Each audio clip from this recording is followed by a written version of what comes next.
یہ جہاں تمہیں بلائے وہیں پر میرے محمد کی مدد کرو. اگر نجات چاہتے ہو تو ایمان عزت کے ساتھ ساتھ میرے محمد کی مدد کرو. ذہن عالی میں رکھیے گا عزیزو, جہاں بھی نبی تمہیں بلائے اور جہاں نبی کو مدد کی ضرورت پڑے وہاں پر میرے محمد کی مدد کرو.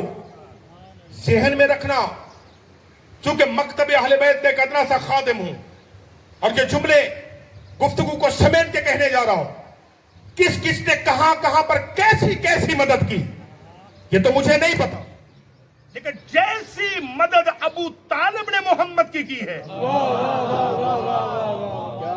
اللہ اکبر, جس انداز سے میرے ابو طالب نے, سرکار عمران نے, والد امیر المؤمنین نے, مربی رسالت نے, نگہبان رسول نے جس انداز سے رسول گرامی قدر کی مدد کی ہے تو کمال ہے.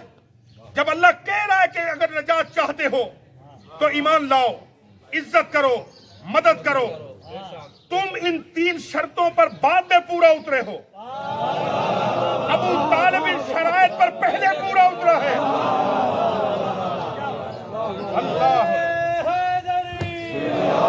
اللہ اکبر, تم ان شرائط پر بعد میں پورا اترے ہو.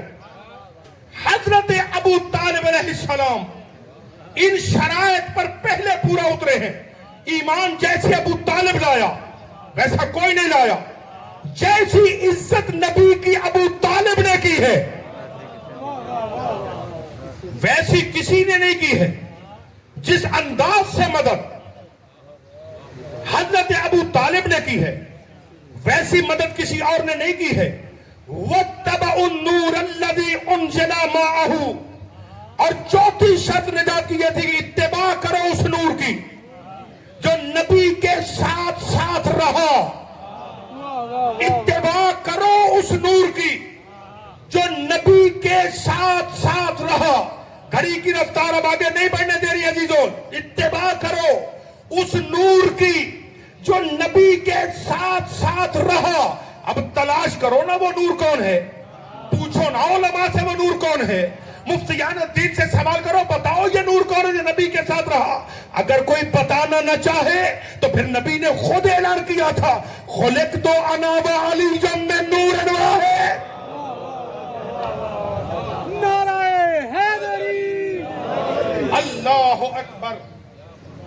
یعنی پتہ یہ چلا کہ نجات کے لیے جہاں نبی کی ذات پر ایمان ضروری ہے, جہاں نجات کے لیے نبی کی عزت ضروری ہے, جہاں نجات کے لیے نبی کی مدد ضروری ہے, وہیں پر نجات کے لیے علی کی اتباع واجب ہے.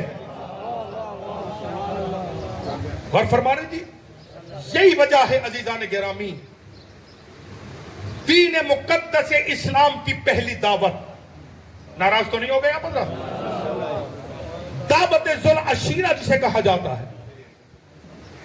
کمال یہ ہے آصف بھائی کہ دنیا بیان بھی کرتی ہے, کتابوں میں لکھتے بھی ہیں, پھر غور بھی نہیں کرتے. یہ دعوت ذوالعشیرہ یہ کہاں ہوئی ہے؟ نبی کے اپنے گھر میں ہوئی ہے, ابو طالب کے گھر میں ہوئی ہے. اور ذہن میں رکھیے گا کہ جو شخص کسی نظریے کا مخالف ہوتا ہے نا وہ کبھی اپنے گھر میں اس نظریے کی بات نہیں کرنے دیتا. تھک رہے ہیں آپ حضرات, اس سے زیادہ تو قریب میں آ ہی نہیں سکوں گا عزیزو. جو جس نظریے کا مخالف ہوتا ہے وہ اپنے گھر میں اس نظریے کے بات نہیں کرنے دیتا. کیا مسئلہ؟ کیونکہ یہاں سیاست پہ بات تھوڑی کرنی ہے, نہ سیاسی مولوی ہوں اور نہ بات کر رہا ہوں اس کے اوپر, لیکن ایک مثال دے کے پڑھ رہا ہوں. اگر کسی ایک حلقے میں کسی ایک پارٹی کا بہت زور ہو تو وہ اپنے حلقے میں مخالف پارٹی کا جلسہ نہیں ہونے دیتے. اور فرما رہے صاحبان یا نہیں فرما رہے؟ جس حلقے میں ایک پارٹی کا زور ہے وہ وہاں پر دوسری پارٹی کا جلسہ نہیں ہونے دیتے.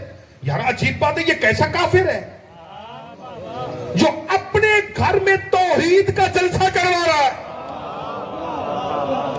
اللہ اکبر, توجہ نہیں برو, او بھائی یہ کیسا کافر ہے جو اپنے گھر میں توحید کا جلسہ کروا رہا اور اور جلسہ کروانے کے لیے اپنی تمام تر خدمات کو پیش کر رہا، پیسہ بھی دے رہا، جان بھی دے رہا، خون بھی دے رہا، گھر بھی دے رہا، حفاظت کی ذمہ داری بھی دے رہا، اور پھر اسی توحید کے معلم اور مبلغ کو کہہ رہا جائیے اور منبر پر جا کر جو آپ کے رب نے آپ کو کہا ہے اس کا پرچار کیجئے۔ رسول گرامی قدر گئے، اعلان کیا، توجہ ہے یا نہیں؟ اب عزت رسالت کیا ہے؟ جب یہ دعوت ذوالعشیرہ ہوئی ہے بھائی جان، اسی پہ گفتگو روکنا چاہ رہا ہوں، جب یہ دعوت ذوالعشیرہ ہوئی تو مکے کا سردار کون تھا؟ حضرت ابو طالب تھے نا، سید البطحاء خود سرکار ابو طالب تھے، سارے کا سارا مکہ انہی کے سرداری میں تھا۔ اب یہ سید و سردار مکہ ہوتے ہوئے جب ابو لہب کو ٹوک کر بٹھا دیا، اب کسی کافر کی جرت نہیں ہے کہ ابو طالب کی للکار کے مقابلے میں اٹھے۔ جب سب بیٹھ گئے تو اب عزت رسالت کیا ہے؟ ابھی تو نبی اعلان رسالت کرنے والے ہیں نا، کیا ہی نہیں ہے، لیکن اس سے پہلے حضرت ہمارے قوم یا سیدی، اے میرے سردار اٹھو، اے میرے سردار اٹھو، اور جو آپ کے رب نے آپ کو حکم دیا ہے وہ جا کے بیان کیجئے۔ وہی آئی ہے نبی پر، اعلان کرنا ہے نبی نے، اور ابو طالب فرمایا جو آپ کے رب نے آپ کو کہا ہے، یعنی وحی کے بیان سے پہلے ابو طالب جانتا ہے کہ کون سی وحی آئی ہے۔ اللہ اکبر، حضرت ابو طالب جانتے کون سی وحی آئی ہے۔ سرکار پہنچے، خطبہ دیا، خطبہ دینے کے بعد اپنی رسالت کا اعلان کیا۔ رسالت کا اعلان کرنے کے بعد اب فرماتے تم میں سے کون ہے جو اس کار رسالت کی انجام دہی میں میرا مددگار بنے؟ 10 سال کا علی اٹھا، میں وعدہ کرتا ہوں کہ میں مدد کروں گا۔ حضرت نے بلایا، بلانے کے بعد مجمع کو دیکھا، کامل ابن اسیر میں یہ جملے موجود ہیں، علامہ ابن اسیر نے لکھا کہ سرکار نے دیکھا مجمع کو، علی کا بازو تھاما، دعوت ذوالعشیرہ میں فرماتے لوگوں سنو، فاسمعوا لہ واطیعوا، اس علی کی بات کو سنو اور جو علی کہے اس کی اطاعت کرو۔ فاسمعوا لہ واطیعوا، علی کی بات کو سنو بھی اور جو علی کہے اس کی اطاعت بھی کرو۔ گویا کہ اعلان رسالت کے ساتھ نبی نے اس نور کی اتباع کو بھی واجب کر دیا کہ جس کی اتباع کا مطالبہ قرآن کر رہا تھا۔ اعلان کے بعد جب لوگ جانے لگے تو لوگوں نے طنزیہ انداز میں حضرت ابو طالب سے کہا، لو ابو طالب مبارک ہو، آج سے تیرا بیٹا تیرا امام ہو گیا۔ غور فرما رہے میرے عزیزوں؟ تو علی نے کیا مدد کا وعدہ، اور علی کی مدد کا وعدہ، علی کا مدد کا وعدہ کرنا در حقیقت ابو طالب کا وعدہ تھا، اور پھر کس انداز میں علی نے اس مدد کے وعدے کو نبھایا۔ میں نے یہ جملہ کیوں کہا دانستہ عزیزوں کہ ہم نے ان شرائط پر بعد میں عمل کیا ہے، حضرت ابو طالب نے ان شرائط پر پہلے عمل کیا۔ اور کیسے کیا؟